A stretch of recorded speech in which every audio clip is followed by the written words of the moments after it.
a nuestro programa de radio. Hoy hablaré de tres presidentes: Adolfo Ruiz Cortines, Luis Echeverría Álvarez, Adolfo López Mateos y Gustavo Díaz Ordaz. Empezaré con Adolfo Ruiz Cortines. La fecha de gobierno fue el 1 de diciembre de 1952 al 30 de noviembre de 1958. El partido político que él representaba era el Partido Revolucionario Institucional, actualmente llamado PRI.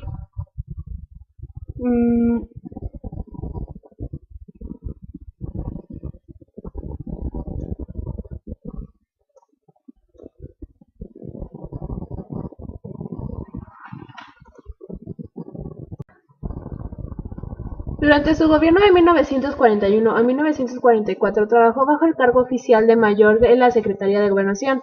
Después fue gobernador de Veracruz en el año de 1944 a 1948. Al convertirse en presidente de México en 1952, desarrolló la economía a costa de relegar el conflicto social, reformó artículos constitucionales, permitió avanzar hacia la estabilidad política y el Ejecutivo tenía la última palabra de designación del candidato. Surge el tapadismo, práctica política para seleccionar al candidato del PRI a la presidencia, invasión de tierras en el norte y impopularidad del grupo en el poder. Durante su gobierno, él tuvo buen entendimiento con Estados Unidos a pesar de la tendencia nacionalista del gobierno mexicano. Se obtuvo un nuevo acuerdo sobre el problema de braceros y se otorgó un crédito externo e inversión extranjera directa. Como dije previamente, Adolfo Ruiz Cortines tuvo una política estabilizadora con el Plan Agrícola de Emergencia, importación de alimentos a gran escala, control del comercio interno y devaluación del peso en 1954. Surge el milagro mexicano que consistió en mejorar la economía del país. En cuanto a la educación, existió un movimiento magisterial del CENTE para aumentar su salario, lo de los profesores. El 15 de mayo del mismo año, se dieron mejoras al salario de docentes en instituciones educativas. Para los obreros se creó una Confederación Revolucionaria de Obreros. Este consistía en darles derechos e incluso seguros médicos para que mejoraran su estabilidad laboral. Se constituyó una llamada de atención para autoridades de los jornaleros. El gobierno expropió las tierras y procedió a su reparto de forma inmediata. Existió un movimiento ferrocarrilero para demandas de salarios y se reformó el artículo número 27 para los trabajadores.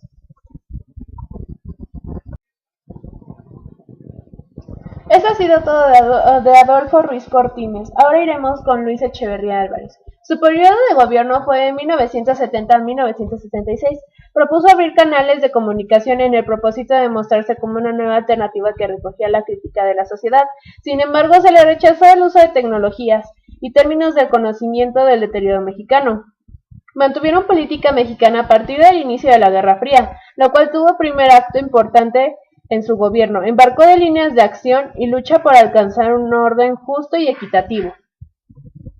En cuanto a la economía, quiso hacer un proyecto económico reformista como para corregir el modelo del proyecto de desarrollo y de la nueva inversión pública otorgada. Orientó la economía llamada desarrollo compartido y comenzó una nueva crisis económica en 1956.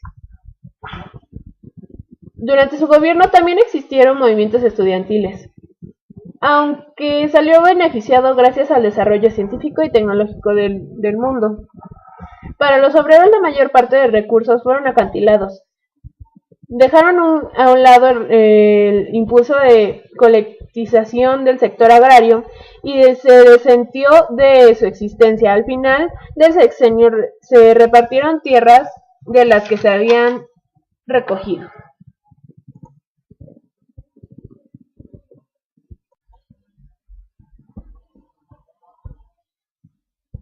Es hora de hablar de Adolfo López Mateos. Su periodo de gobierno fue de 1959 a 1962. Él decretó el derecho al trabajador dándole parte de las ganancias. Se estableció que los trabajadores recibieran un aguinaldo a fin de cada año. El mandato de la economía estuvo vigente gracias al secretario de Hacienda, Antonio Ortiz Mena. Adolfo López Mateos recorrió países como Alemania, Canadá, Estados Unidos, Francia, India y Japón. Promovió al país del Comité Olímpico Internacional para que la capital de la República tuviera olimpiadas, en las que después se efectuaron en 1968. En febrero de 1959, habían rebeliones ferrocarrileros. El gobierno decidió encarcelar a los dirigentes de estos actos. En marzo, estos se dedicaron a hacer una huelga en el sistema ferroviario y se extendió hasta los ferrocarriles del Pacífico a finales de este mes.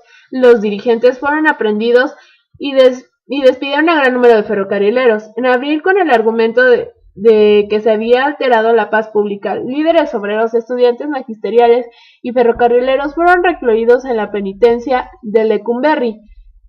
Entre los delitos que se adjudicaron estaban los de disolución social, el movimiento revolucionario del magisterio MRM, que había sido liquidado mediante represiones del Estado. El país tenía problemas económicos, entre ellos la deficiencia de balanza comercial, es decir, las ventas en el exterior superaban las del país. En 1960 se inauguró la industria eléctrica, así la generación de electricidad hasta entonces controlada por empresas extranjeras a paso de manos de gobierno. En cuanto a la educación, él creó la Comisión Nacional de Libros de Texto Gratuitos, que se tomaría en cuenta para darle libros gratis a las escuelas de gobierno de ese entonces, que actualmente se sigue tomando en cuenta.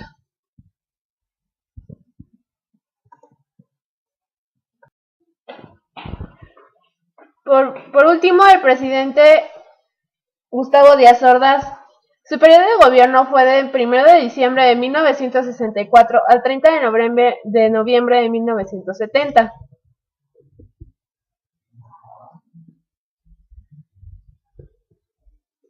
Su administración se caracterizó por lo siguiente: le dio continuidad a las obras de infraestructura en todo el país, estableció un programa especial de desarrollo económico y social en 1966 a 1970. Se continuó dando el crédito agrario, se realizaron los Juegos Olímpicos en México en 1968 y se firmó el Tratado de Tlatelolco. Se construyó el metro en la Ciudad de México y se realizó la Copa Mundial de Fútbol en 1970. Promulgó la Ley Federal del Trabajo el 1 de mayo de 1970. Este es un documento donde se encuentran plasmados las leyes sobre el trabajo y los trabajadores. Sirve para regular la relación entre el patrón y sus trabajadores. Señala cómo deben ser los salarios, prestaciones, riesgos en el trabajo, indemnizaciones y despidos. Fomentó el desarrollo económico de México, se hizo una reforma agraria, impuso un plan agrario integral, así como la industrialización rural y las obras de irrigación en todo el país. Firmó el Tratado de Tlatelolco para la proscripción de las armas nucleares en América Latina. Continuó mejorando la educación en todos los niveles. Mejoró la seguridad en todo el país, fomentó el ahorro interno, mejoró el sector privado y público, otorgó el voto a los jóvenes de 18 años de edad, se realizaron los Juegos Olímpicos en 1968 y se llevó a cabo el Campeonato Mundial de Fútbol en 1970. Gustavo Díaz Ordaz realizó una campaña para incrementar el desarrollo económico del país y se le dio el nombre de Desarrollo Estabilizador. En esta se trató de hacer que México desarrollara en todos los aspectos como económica, social y políticamente. Las características principales de dicha campaña son las que se muestran a continuación: aumentar la inversión extranjera y nacional, incrementar la producción, aumentar los salarios de los trabajadores y mantener estable el valor del peso. Díaz Ordaz marcó un cambio en los discursos políticos que se daban a cada año respecto a los logros alcanzados durante su gobierno. Los mexicanos apoyaron dicho cambio porque los informes de gobierno eran diferentes. Las características principales de estos fueron que el presidente informó sobre todo lo que realizó durante el año de administración.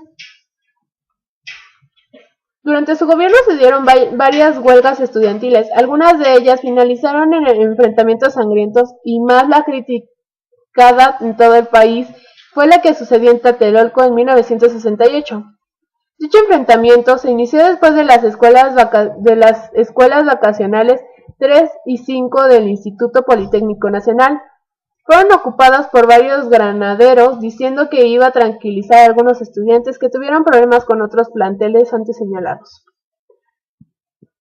Después la Federación Nacional de Estudiantes Técnicos, la cual fue una organización encargada de controlar la vida estudiantil del instituto, realizó una manifestación el 26 de julio de 1968 para protestar por lo que había sucedido. Se dice que se juntaron alrededor de 5.000 estudiantes y se suscitó un enfrentamiento por varias horas. Al siguiente día, los estudiantes se presentaron en los planteles 1, 2 y 3 de la Escuela Nacional Preparatoria de la Universidad Autónoma de México. Y el 29 del mismo mes se dio un enfrentamiento mucho más agresivo entre los estudiantes y granaderos. El problema que tuvieron no se resolvió y cuando pidieron la intervención de las Fuerzas Armadas de México, y el 30 de julio se dio otro enfrentamiento cuyo resultado fue una gran cantidad de estudiantes lesionados y otros detenidos.